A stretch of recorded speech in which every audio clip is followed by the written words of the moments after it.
Bueno, buenos días a todos. Soy a todos los 36, como siempre, muy cumplidos, porque tenemos la costumbre de que esta actividad empieza, como toda nuestra actividad académica, es puntual. Y comentaba yo anoche en la charla de evolución de la visión, le comentaba a la doctora Clemencia que funciona, que en la medida en que uno se ha cumplido, la gente sabe y todo el mundo llega a tiempo. Ah, en Bogotá hay la costumbre de 10 minuticos, dejemos 10 minuticos para que lleguen. Entonces, ¿para qué ponen una hora si hay que esperar 10 minuticos que terminan siendo 15 o 20? Y entonces todo el mundo sabe que puede llegar tarde, que no pasa nada y que los que llegan temprano van a perder ahí su tiempo. Aquí aplica el respeto a los cumplidos.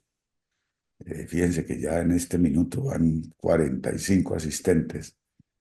Eh, y es que Luis Alejandro Rosales, pues ya siendo R2, sí, R2 sos ya, Sí, Luis, doctor.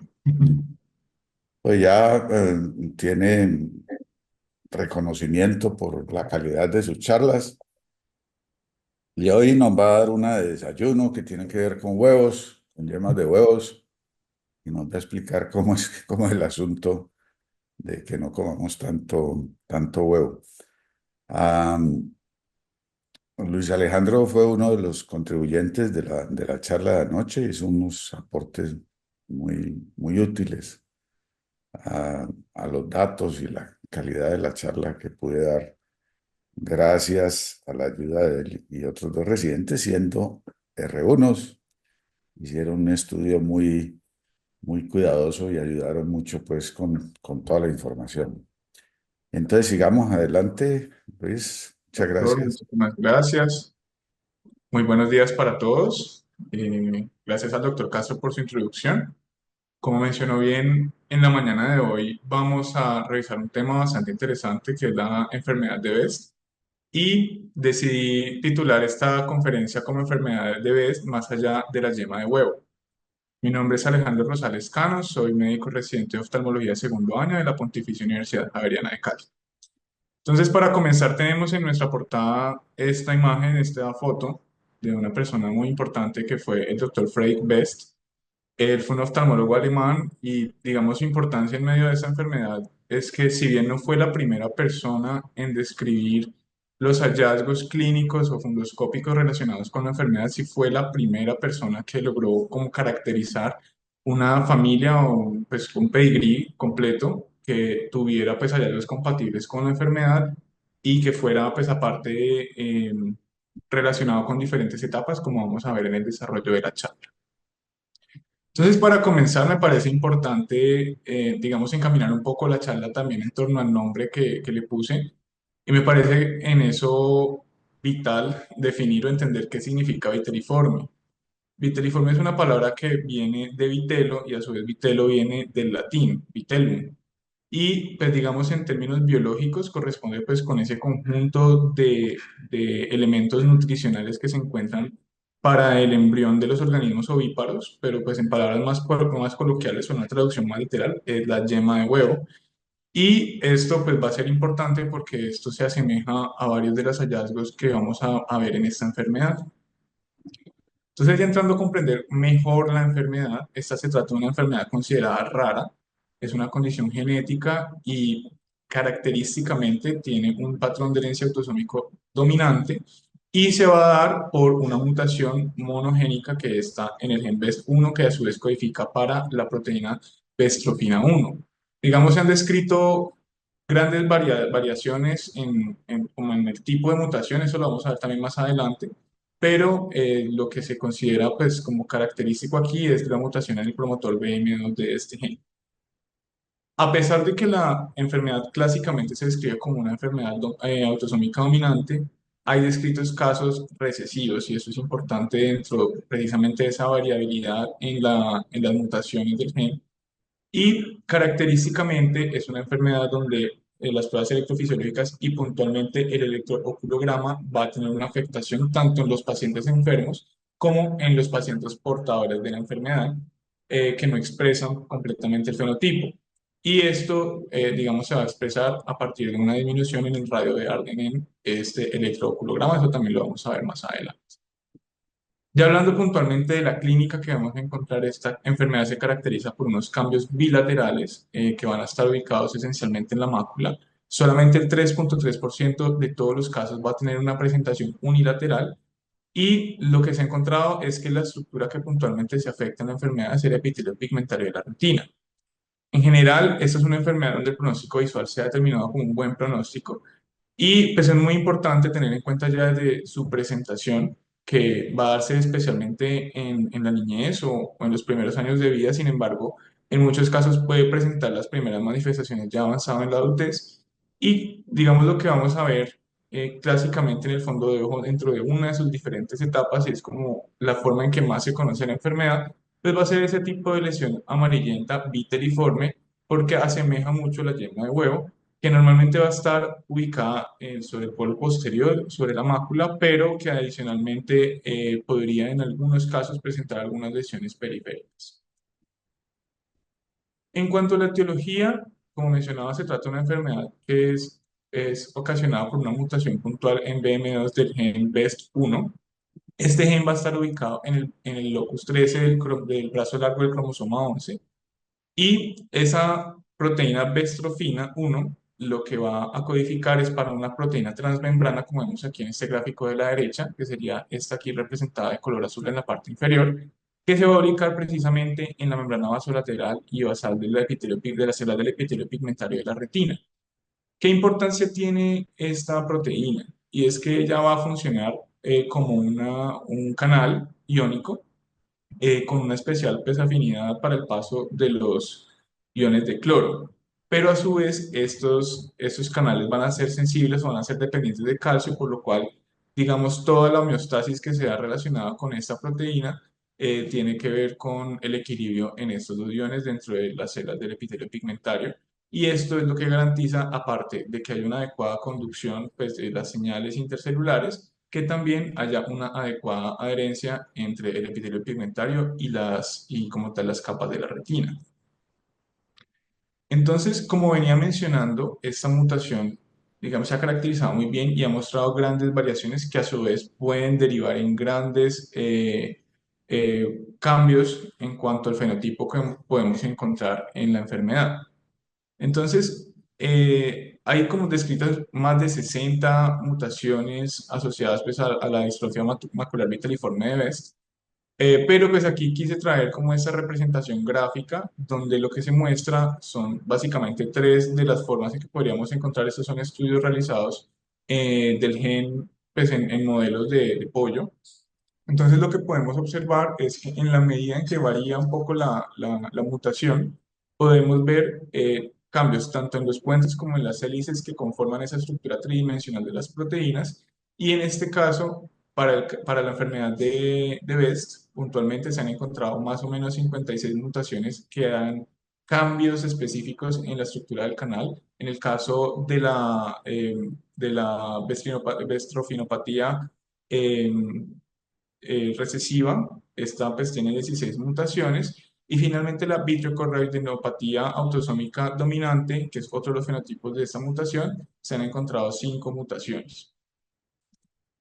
Alineado con esto, y uno de los estudios que me pareció más interesante es un estudio publicado apenas el año pasado en la revista de la Academia Americana de Oftalmología, digamos, se trató de hacer una caracterización clínica de la historia natural de la distrofia macular viteliforme de Best. Entonces, este es el estudio más grande que se ha realizado para esta enfermedad. En total, siendo un estudio observacional de cohorte retrospectiva, se incluyeron 222 pacientes entre niños y adultos. Se les realizó como tal la medición de diferentes elementos clínicos y genéticos. Por una parte estuvo la agudeza visual mejor corregida, las tasas de neovascularización coroidea y parámetros electrofisiológicos medidos exclusivamente con electroculograma.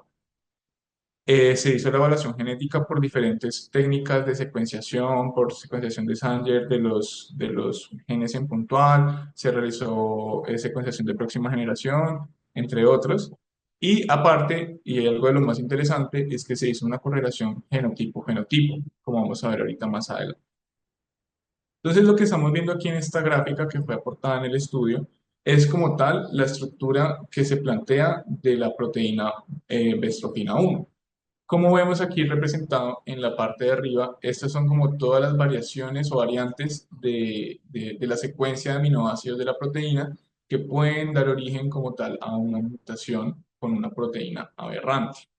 Entonces, aquí lo que les muestro, si bien, como les mencionaba, eran más de 69 variaciones en esta secuencia, las que están aquí subrayadas o encasilladas en rojo fueron las más frecuentes de todas y frente a esto hay varios elementos interesantes. Uno es que, digamos, se encontró que la variación o este tipo de alteración en la secuencia de aminoácidos podría tener una carga distinta sobre el desarrollo de la enfermedad. Es decir, si ponemos como ejemplo acá esta variante, que sería un cambio de alanina por valina en la posición 243, esta representa una enfermedad mucho más leve si la comparamos con esta variación de la arginina por cisteína o por histidina en la posición 218.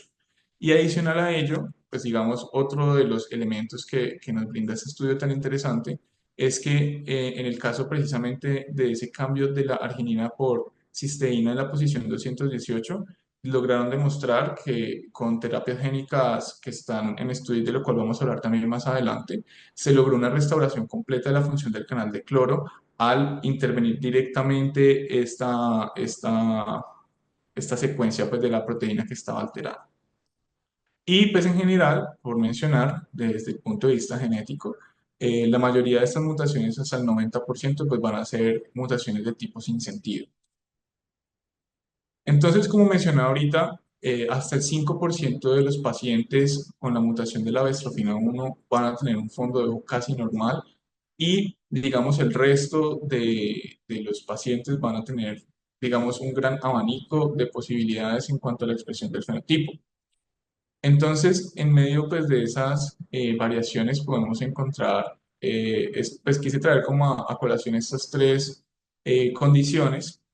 En el caso de la bestrofinopatía autosómica recesiva, pues como dice su nombre, su patrón de herencia es distinto, requiere pues, de la mutación de ambos haplotipos y, digamos, clínicamente se caracteriza también por una afectación generalmente en los primeros años de vida, normalmente en los primeros 10 años.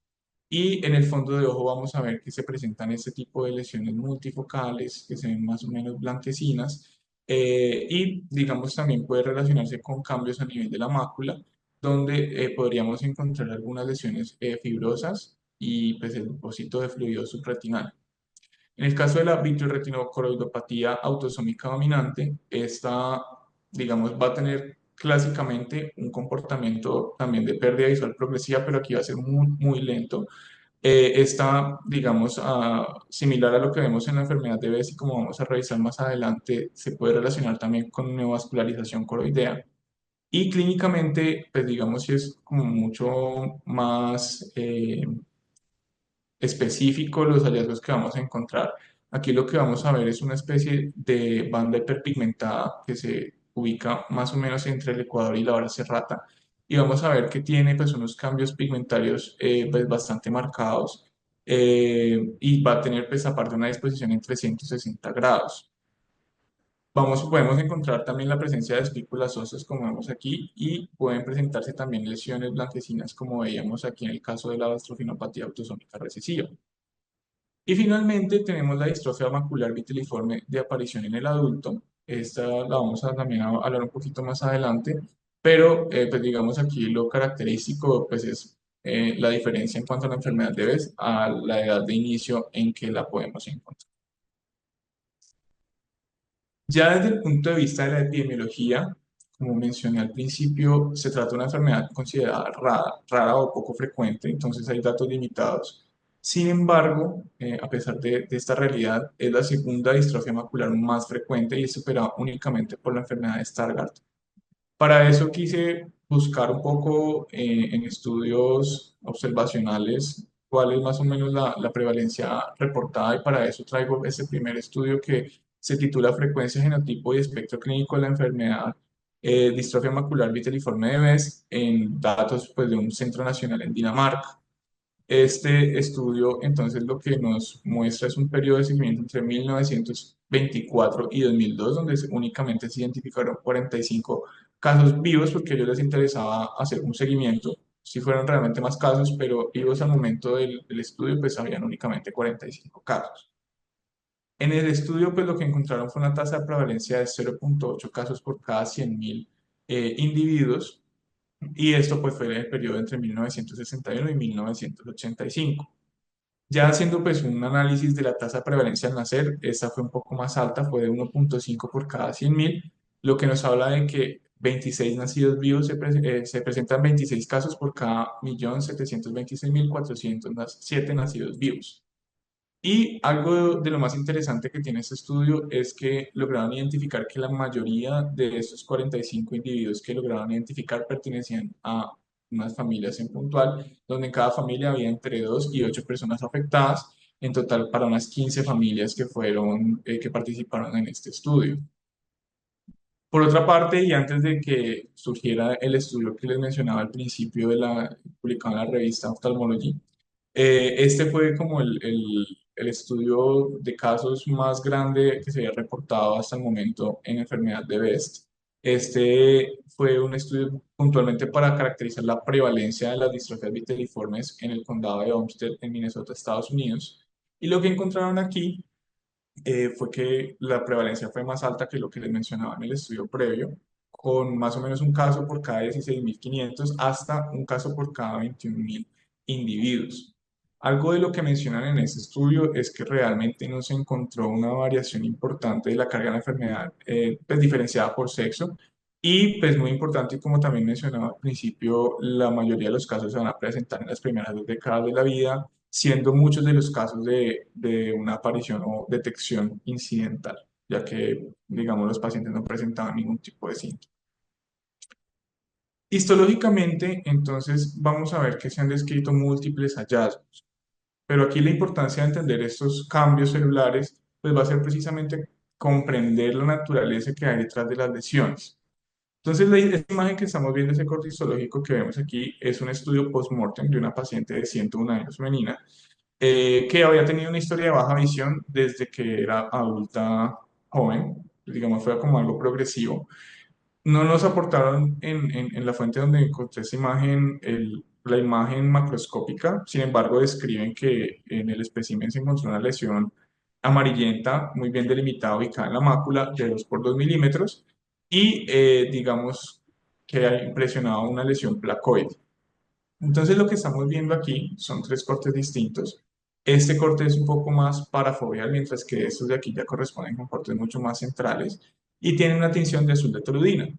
Si nos acercamos un poco acá, entonces vamos a ver que podríamos ver hacia la parte media. Voy a señalar aquí con el dedo, no se ve muy bien si lo acerco.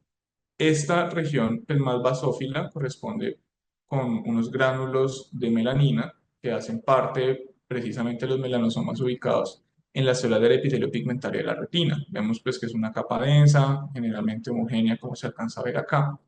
Y por debajo vamos a encontrar otra capa un poco más delgada, muy organizada y homogénea, que corresponde con la membrana de Bruch. Entonces, si nosotros nos acercamos un poco, como mencioné ahorita, vemos que en ese epitelio pigmentario de la retina se alcanzan a distinguir algunas formaciones un poco menos basófilas, o sea, más claras, que van en dirección hacia la parte apical del epitelio pigmentario, y estos corresponden con gránulos de lipofusina. Y adicionalmente se alcanzan a distinguir también ciertas formaciones un poco como brumosas o espumosas en la parte de abajo, y pues que se ubican entre la membrana de Bruch y el epitelio pigmentario, que corresponde con la formación de drusas. Sin embargo, lo más importante a ver en estas placas es que, digamos, esos depósitos de lipofuscina que estábamos viendo aquí inicialmente, que en esos cortes dentales ya hay una disrupción completa de esa organización del epitelio pigmentario. Se empiezan a hacer mucho más densos y vemos que aquí ya es un material viteliforme complejo, denso, desorganizado, que además, si nos fijamos, ya no nos permite, digamos aquí como alcanzamos a ver los segmentos externos de la capa de fotorreceptores, aquí ya no es posible distinguir la morfología de estas células.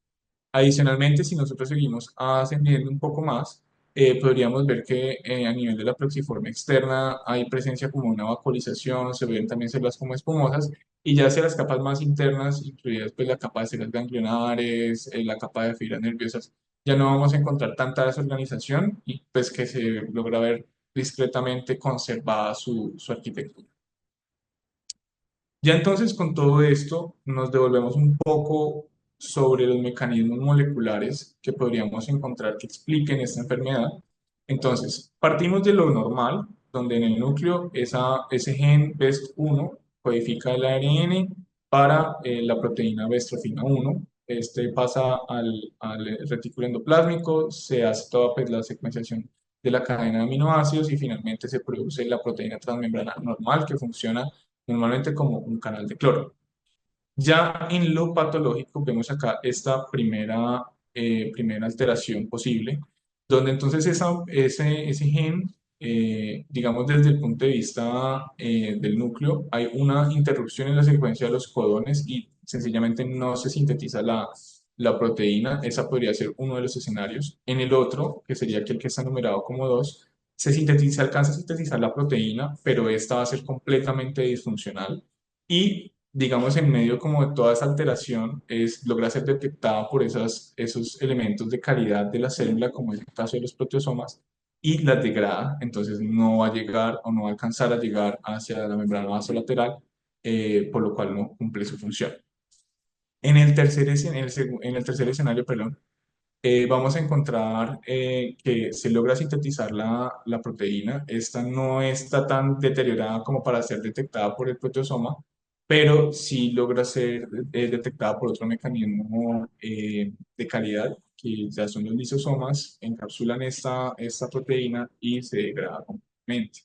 Digamos aquí, me faltó mencionar, estos primeros dos mecanismos están principalmente relacionados con la destrofinopatía autosómica recesiva y digamos aquí el número 3 y el número 4 donde digamos esa proteína aberrante logra llegar ya a la membrana vasolateral, pero al estar mal estructurada no logra cumplir su función como canal. Estos dos van a relacionarse ya propiamente con la enfermedad de Best.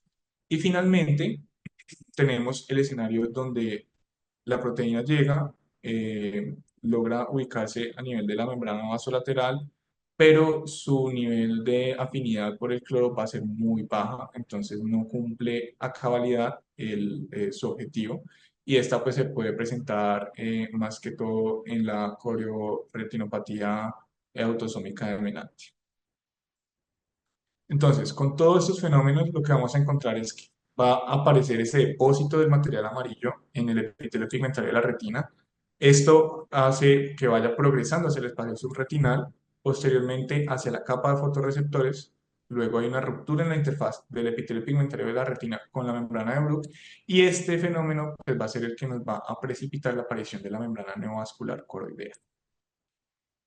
Entonces, originalmente fueron descritos 5 estadios clínicos o etapas que fueron distinguibles una de la otra en el desarrollo de la enfermedad. No obstante, más adelante fue añadida una sexta. Aquí tenemos las cuatro como más no importantes, las cuatro más evidentes, por así decirlo. Vamos a tener una primera que estaría aquí antes de la viteliforme, que sería una preclínica asintomática o previteliforme. Y tendríamos acá la sexta, que igual ahorita la vamos a ver, donde ya encontramos como tal la complicación, que sería la fase de la membrana neovascular. Entonces, vemos que esos cambios que se pueden distinguir al fondo de ojo van a ser secuenciales. Partimos de la fase viteliforme, donde encontramos el clásico patrón en yema de huevo, seguido por el patrón de pseudohipopion. Posteriormente vamos a ver la fase vitelodisruptiva y finalmente una fase atrófica. Y aquí, nuevamente, retomando un poco la información aportada por ese estudio que les mencionaba de la academia al principio, algo de lo interesante y que, digamos, nos debería dar algo de tranquilidad frente a la enfermedad es que la agudeza visual mejor corregida al momento del diagnóstico es de más o menos 0,35 en la escala del logaritmo del mínimo ángulo de resolución, con una media de presentación de 26,8 años. Y lo que se encontró en este estudio pues, tan grande fue que la progresión anual fue de más o menos una letra del ETDRS por año. Ya entonces entrando a comprender un poco mejor cada uno de estos estadios, en la fase subclínica o previteliforme, lo característico, como dice su nombre, es encontrar un fondo de ojo normal o casi normal. Una de las herramientas más importantes que vamos a ver en el estudio de estos casos va a ser el uso de la autofluorescencia, donde vamos a encontrar pues una autofluorescencia completamente normal. Y la OCT de mácula, digamos en general, nos va a mostrar pues, hallazgos prácticamente normales.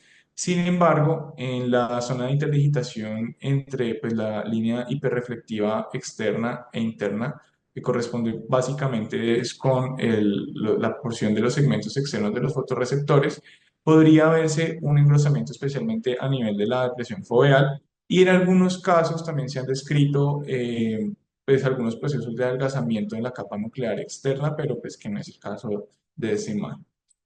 Desde el punto de vista funcional y pronóstico, en esta fase los pacientes suelen tener una agudeza visual corregida de 20/20 en la mayoría de los casos. Pasamos a la fase vitriforme o yema de huevo. Aquí, pues digamos, el hallazgo clásico y característico va a ser precisamente esa lesión viteliforme circunscrita, de borde limitado, que va a tener un tamaño entre los 0,5 y los 2 diámetros de disco, que generalmente se ubica en la mácula, pero que, como mencioné al principio, podría tener algunas lesiones extramaculares. Lo que ya vamos a ver aquí en la autofluorescencia va a ser precisamente esa región de hiperautofluorescencia que coincide con la lesión y esto, digamos, lo que ha orientado dentro del estudio y el entendimiento de la enfermedad es que ese material viteliforme, al tratarse de lipofusina y también se cree que un conjugado dirretinal del metabolismo de la vitamina A, es característico pues, que presente esta hiperautofluorescencia. Y ya por último, en la OCT de mácula podríamos ver que ya empieza a haber un depósito de material hiperreflectivo que se ubica, digamos, entre la capa hiperreflectiva media e interna. Y adicionalmente podemos encontrar que ya, como está aquí señalado con la flecha roja, puede haber la aparición pues, de líquido subretinal. Eh, y adicional a ello, pues digamos aquí ya empieza a hacerse un poco más evidente en pues, algunos de los casos reportados el adelgazamiento de la capa nuclear externa. Desde el punto de vista de pronóstico y funcionalidad, estos pacientes van a tener ya unas agudezas visuales que están entre 20/20 y 20/60. Continuamos con la fase de pseudipopion. Esta recibe ese nombre porque ese material viteriforme empieza a depositarse hacia la parte inferior de la lesión y eso tiene que ver netamente con la gravedad. Y lo que se cree es que el epitelio pigmentario lo que trata de hacer es que empieza a bombear pues, todo este material y el material menos denso es el que queda en la parte superior y el más denso que se acumula estaría en la parte inferior. Lo que vemos entonces aquí en la autofluorescencia es que ese material viteliforme sigue con ese mismo nivel que se logra formar, que simularía hipopión en la parte inferior de la lesión, mientras que ya en la parte central vemos una región hipoautofluorescente. En la OCT de mácula, entonces ya vamos a ver que el líquido subretinal es muchísimo mayor. Vemos que ya se empieza a hacer evidente una disrupción importante sobre la línea hiperreflectiva interna y media. Y adicionalmente empezamos a ver que hay unos depósitos importantes drucenoides y viteliformes sobre la línea hiperreflectiva externa, pues que estarían en relación con el epitelio pigmentario. Como veíamos en el caso anterior, aquí la agudeza visual va a ser muy similar, va a estar también entre 20/20 y 20/60. Ya seguido a ello encontramos la fase vitelirruptiva o en huevo revuelto. Digamos aquí ya se dan otro tipo de cambios donde ese material viteliforme no se ve tan liso y uniforme, sino que ya empieza a aparecer como una especie de parches. y ya podemos encontrar que hay unas áreas pequeñas de pigmentación, incluso de atrofia en esta fase. Aquí lo que vemos en la autofluorescencia es que pues, está precisamente como intercalada esa presencia de la hiperautofluorescencia que coincide con el material viteliforme, pero si nosotros nos fijamos muy bien, esa tiende a tener como un patrón centrífugo, pues que digamos también nos habla como un poco de cómo funciona la pérdida de ese material pues, a partir del epitelio pigmentario de la retina. Aquí entonces lo que ya estamos viendo en la OCT de mácula es que ya la integridad de esas líneas hiperreflectivas está muy alterada, ya no se ve tan organizada, no se ve continua en ninguna de las tres. Vemos que igualmente hay presencia de líquido subretinal y adicionalmente podemos encontrar ese importante depósito viteliforme, pero también podemos ya empezar a encontrar algunas áreas de fibrosis. Y aquí la importancia de esta fase es que aquí es donde se da la mayoría de compromiso visual en la historia natural de la enfermedad, donde los pacientes pueden tener un deterioro visual hasta una agudeza visual de 20-120. Tenemos entonces posteriormente aquí un error, la fase atrófica, donde pues digamos ya desaparece ese material viteliforme visible y pues digamos aquí vemos los cambios atróficos, pues que incluso se podrían confundir con una atrofia geográfica por degeneración macular asociada a la edad. En la autofluorescencia ya lo que vamos a encontrar es una lesión bien delimitada hipoautofluorescente y en la OCT de mácula ya vamos a ver que hay un proceso de atrofia pues similar a la atrofia geográfica donde pues, hay un adelgazamiento importante especialmente a nivel de los segmentos externos, pero que digamos, en la medida en que progresa la enfermedad, los segmentos internos también podrían verse afectados. Y aquí la agudeza visual habitualmente va a estar por debajo de 20-200.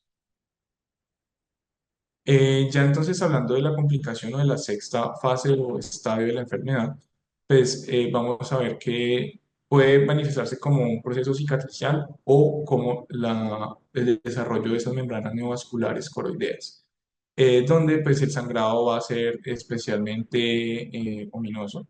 Vemos aquí entonces esta lesión donde vemos como áreas de fibrosis, pero también como ciertos depósitos viteliformes, pero que si hacemos este corte en la OCT, en la angio-OCT, donde vemos que se pueden visualizar como sí, lesiones irregulares, hiperdensas, que corresponden pues con ya varias membranas que están, digamos aquí en el caso de este paciente.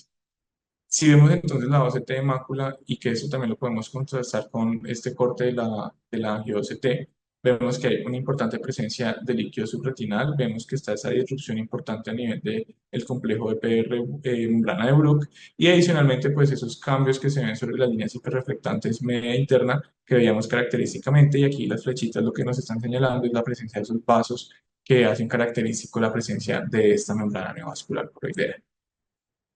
Entonces, teniendo en cuenta ya toda esta información, hay que saber que el estudio del paciente pues, debe ser como bastante juicioso, no únicamente desde el punto de vista de detectar la lesión, sino de todo lo que podría asociarse con estos cambios en el fondo de ojo.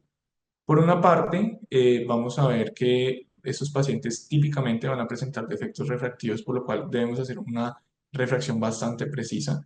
Nuevamente, con datos del estudio inicial que les mostraba de la academia, hasta el 78,7% de los pacientes van a presentar hipermetropía y la razón de que se cree para esto es que en la medida en que se empieza a depositar ese material viteliforme, esto inhibe el estímulo para el crecimiento axial del ojo. Y digamos, de todos esos pacientes, hasta casi el 6 o 7% podrían resultar en ambliopía por el grupo de edad que afecta esta enfermedad.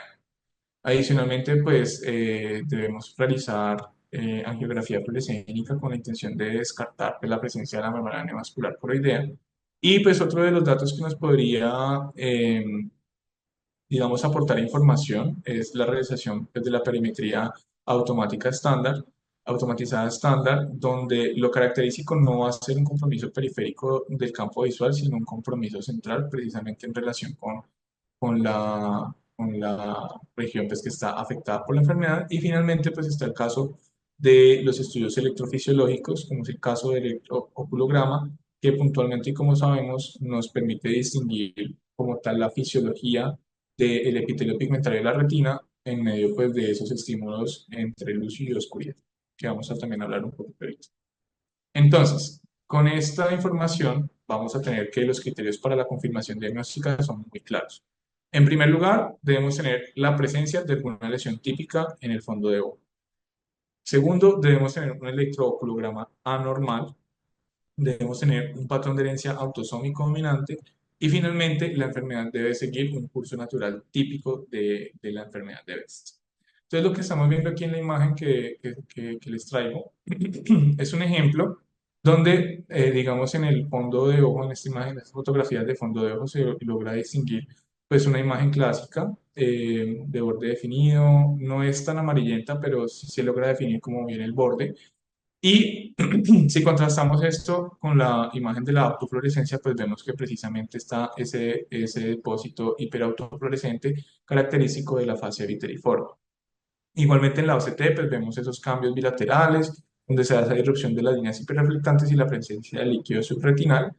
Y aquí importante y para tener en cuenta en el caso del electroretinograma multifocal, vemos que hay una depresión pues, de todas esas ondas, de esos estímulos, de estas respuestas eléctricas a nivel central que corresponde precisamente pues, con el daño a nivel de la macula. Y aquí en la parte de abajo lo que estamos viendo es como tal el reporte del electroculograma, donde pues digamos aquí lo característico en esta enfermedad va a ser una alteración en el índice de Arden. Ese índice de Arden, que es lo que nos mide, es como tal un cociente entre la respuesta máxima con el estímulo lumínico y la respuesta máxima en penumbra o en oscuridad, y que normalmente va a ubicarse entre 1.8 y 2.5. Para estos casos, en el ojo derecho tenemos un valor cercano a 1.8 y en el ojo izquierdo cercano a 1.5, lo cual pues, nos confirma el diagnóstico de la enfermedad de Best. Es muy importante también tener en cuenta ciertos diagnósticos que nos podrían confundir en el enfoque de estos pacientes. Entre ellos, pues, destacar el de la coagulopatía serosa central, que pues, en casos donde cursa con la presencia de fibrina podría pues, darnos unos hallazgos bastante similares. Como vemos acá, pues, se observa pues, una lesión con líquido subretinal delimitada. Ahorita vamos a otro ejemplo que sea un poquito mejor, pero en la tomografía de coherencia óptica vamos a ver pues, que está precisamente ese líquido subretinal, pero que aparte está asociado en algunos casos con el líquido sub-EPR. Y en la geografía pues vemos que hay pues inicialmente como un depósito importante del medio de contraste de la fluoresceína, pero que posteriormente sobre esa área pues vamos a ver un área de fuga. Y aquí es donde se ve pues, un poquito mejor. Sí, de pronto en la imagen anterior no era tan claro, pero aquí sí se ve pues, ese borde delimitado del desprendimiento seroso. Continuamos con la distrofia macular viteliforme de aparición en el adulto. Como su nombre lo dice, la característica distintiva va a ser pues, el tiempo de la aparición de las lesiones. Y pues esta característicamente va a ser entre la mediana edad o en adultos mayores. Y algo muy importante también es que no va a seguir los estadios típicos de la enfermedad de Best. Sin embargo, pues digamos, hay otras cosas que sí podrían como solaparse un poco entre ambos fenotipos, y es que podrían tener la mutación de la bestrofina 1 o de otro gen que es el PRPH2, y digamos hasta un tercio de los pacientes con esta distrofia macular viteliforme del adulto podrían tener un resultado normal en el electrocardiograma y podría tener también ese patrón de herencia autosómico dominante. Tenemos también como diferencial los granulomas subretinales, especialmente y a tener en cuenta pues la presencia de granulomas por Mycobacterium tuberculosis o por sarcoidosis. Y aquí pues es clave el antecedente o la evidencia clínica de algún grado de inflamación. También pues nos podemos valer para eso de algunas ayudas diagnósticas como el caso de la angiografía.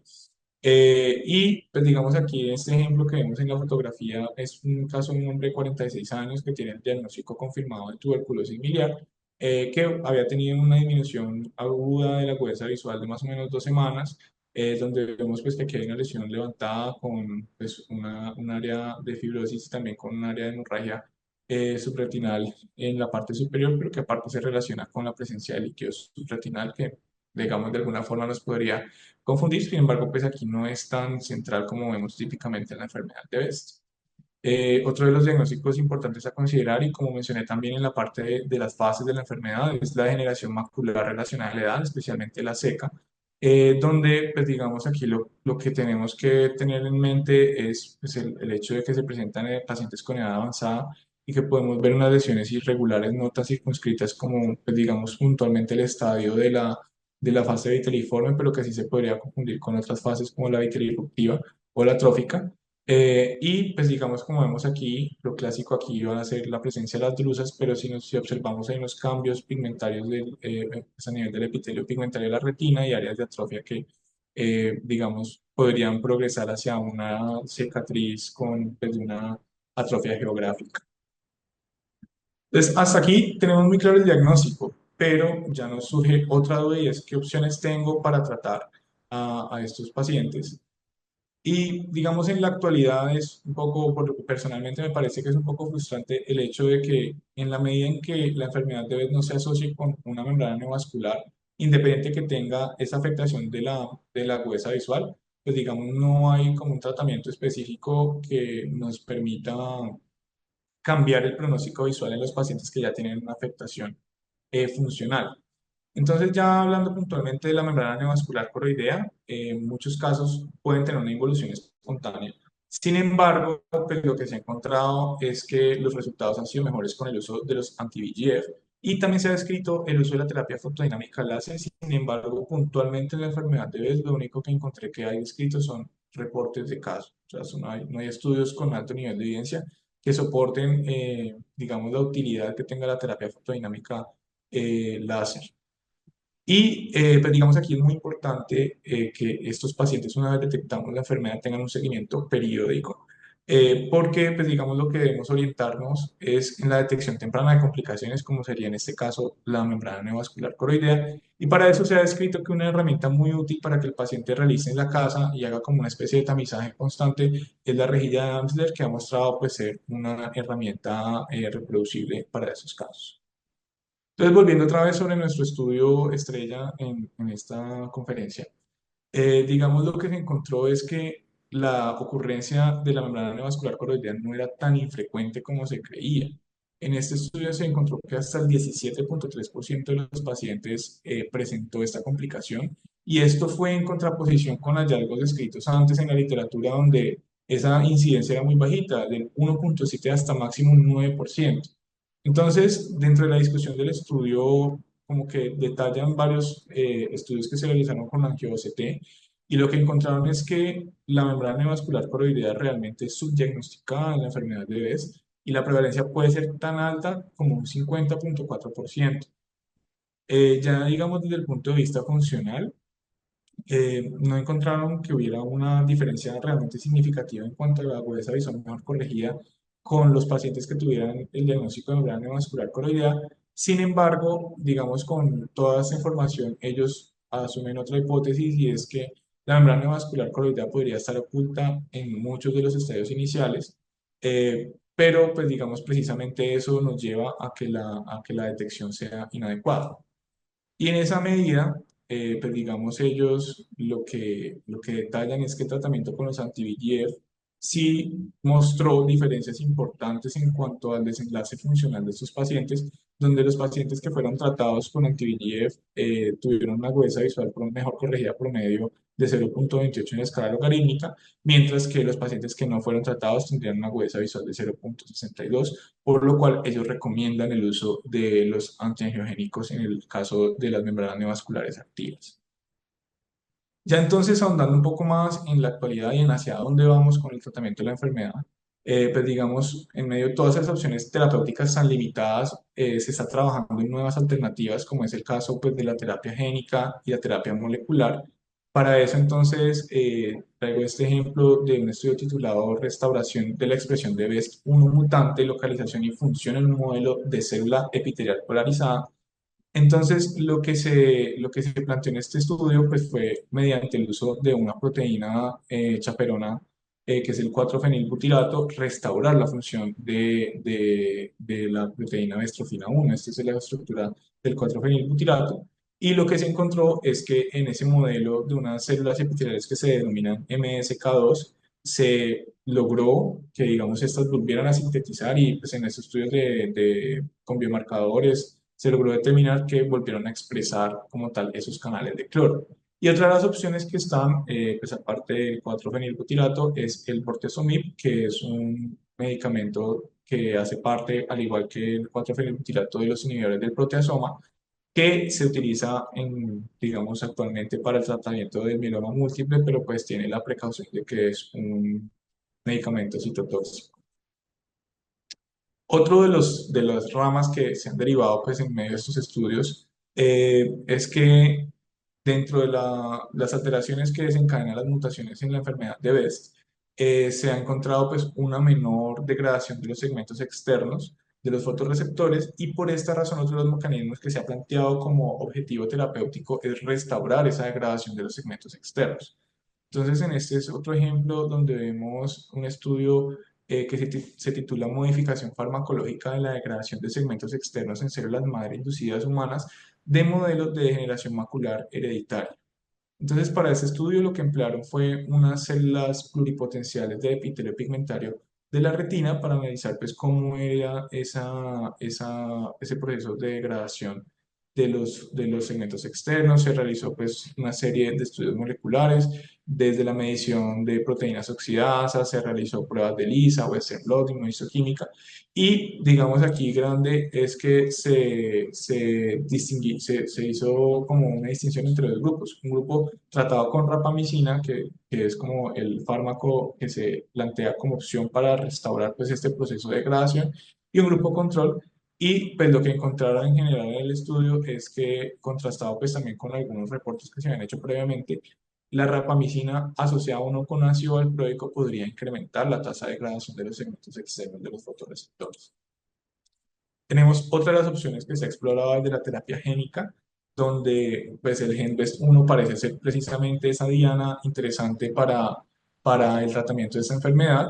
Y este pues es un estudio que fue publicado por el grupo de oftalmología de la Escuela Veterinaria de la Universidad de Pensilvania, donde se evaluó la eficacia, seguridad y especificidad de la terapia pues de modificación genética mediante el uso pues, de un vector de adenovirus para la transferencia del gen BEST1 en un modelo canino de estudios de la enfermedad de la distrofia macular en humanos.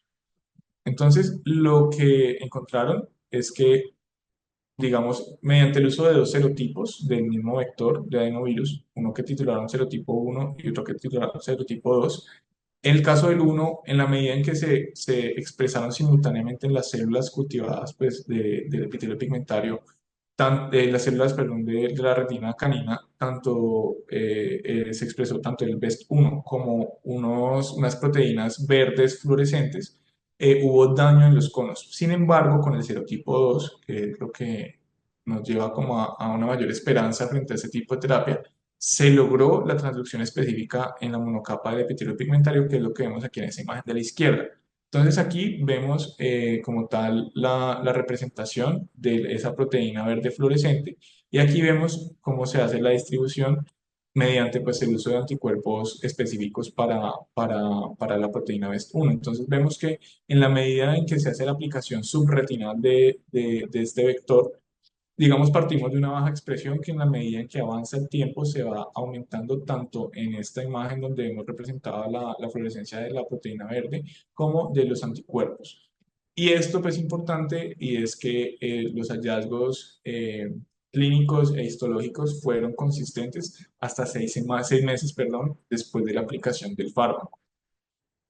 Y por último, dentro de estas terapias emergentes, digamos, se encuentra actualmente en estudio también la estrategia sobre el uso de trasplante de células madre pluripotenciales, mediante lo cual pues, se hace o se plantea el trasplante de células madre pluripotenciales que pueden obtenerse tanto de células somáticas, que se hace un proceso de reprogramación y se induce pues como tal la diferenciación hacia células del epitelio pigmentario, o pues ya a partir de la obtención de estas de tejido embrionario, que finalmente pues se procesan, se hace el cultivo y la diferenciación, y luego se hace el trasplante, sea mediante inyección intravítea o mediante inyección subretinal.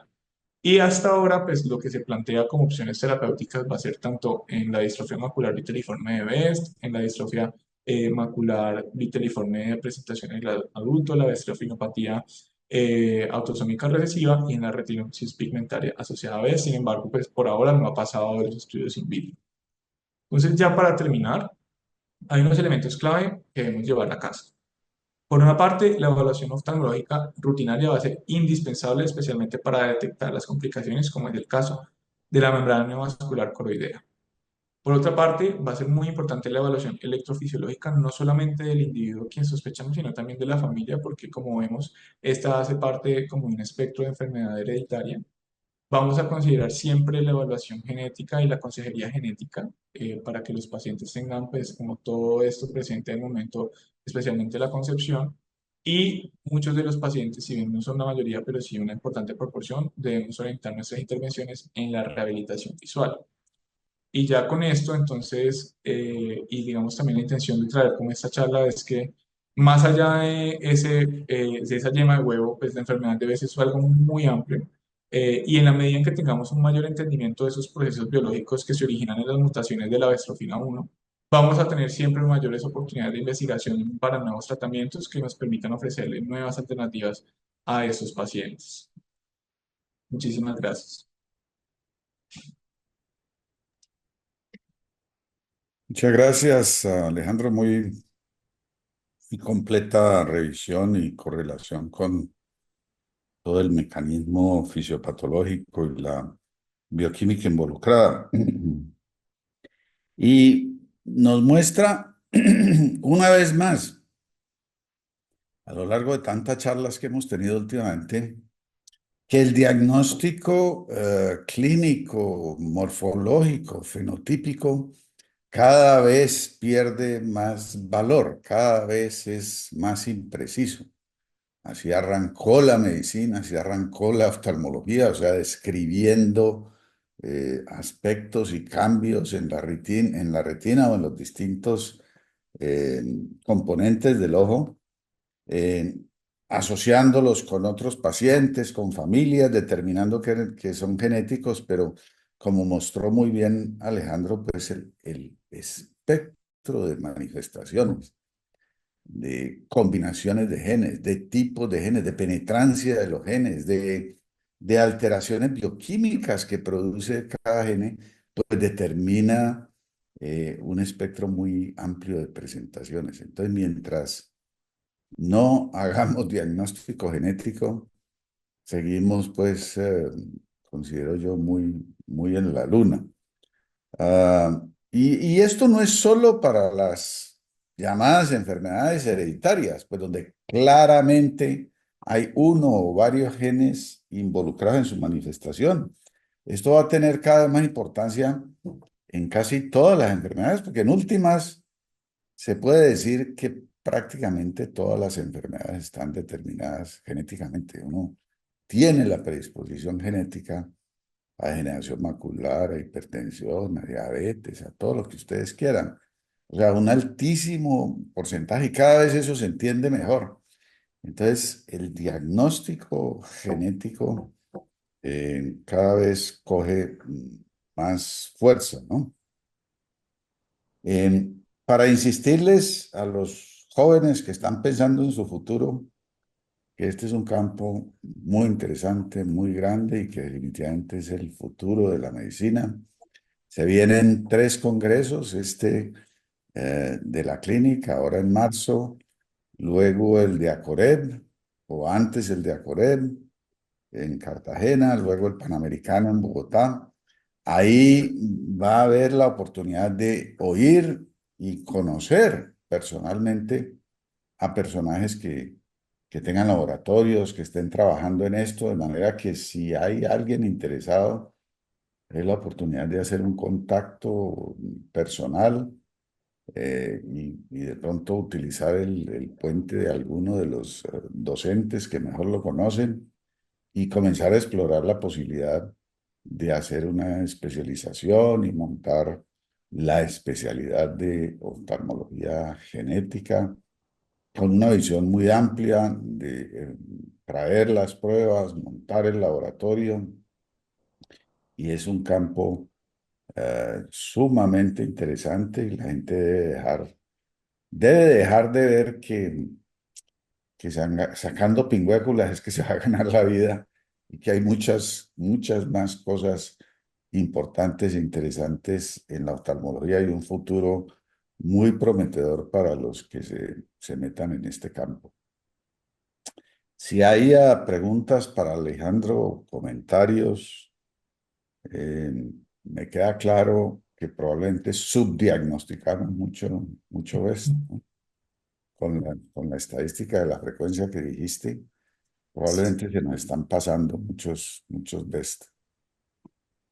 Si yo quiero preguntarle a Alejandro, me llama la atención, bueno, felicitarte por la charla, te digo, no, tan fluida que no nos pudimos distraer ni un minuto, no nos dejó un minuto de inatención y eso es bastante importante, muy completa. Te quería preguntar, ¿electroculograma, sabes dónde se hace en Cali, en Colombia? Porque hasta donde yo tenía entendido, no es un examen que se hace frecuentemente. Pues Uy, en la doctor, la verdad clínica. no sé en dónde se haga. Electroculograma, pues en la clínica. No, electroretinograma, pero oculograma. Sí, sí, los ¿Has tenido aparatos. reportes de electroculograma? Pues es que yo no soy muy fan de la electrofisiología.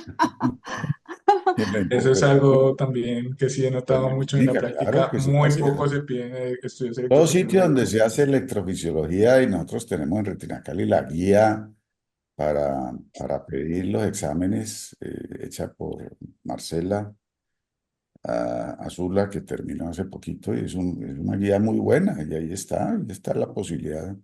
¿En qué casos? Pues ahí está claro que en sospecha de se debe pedir electroculograma. Ajá, bueno, Sí, sí, me sí. hubiera gustado que Juan Camilo Contreras nos hubiera reafirmado eso. Vamos a mirarlo. No sé, ¿está Juan Camilo aquí o alguien que esté más conectado con electrofisiología, que me desmienta?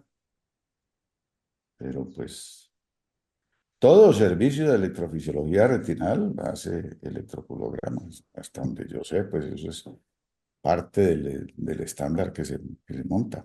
Mm, mm. Doc, Bueno, yo en la clínica tampoco estoy segura, pero en el instituto sí hay, porque con el doctor Vergara leíamos cuando era fellow. Yo creo que en el instituto sí, estoy casi segura que hay. En la clínica no estoy segura, no he pedido, pero también creería como el doctor que habría. Pero en el instituto hay. Ah, bueno. sí, mis dificultades con la electrofisiología están en la confiabilidad, el método, la reproducibilidad y la interpretación, ¿no?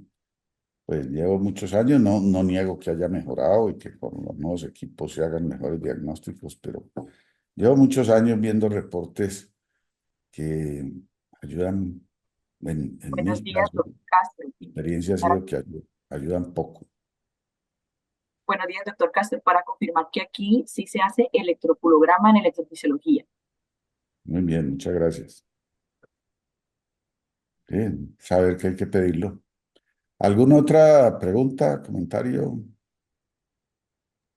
En el chat no hay preguntas, doctor. Ok, bueno, muchas gracias Alejandro, muchas gracias a Muchas todos. gracias a todos. Buena asistencia. Espero que les Feliz haya día. servido.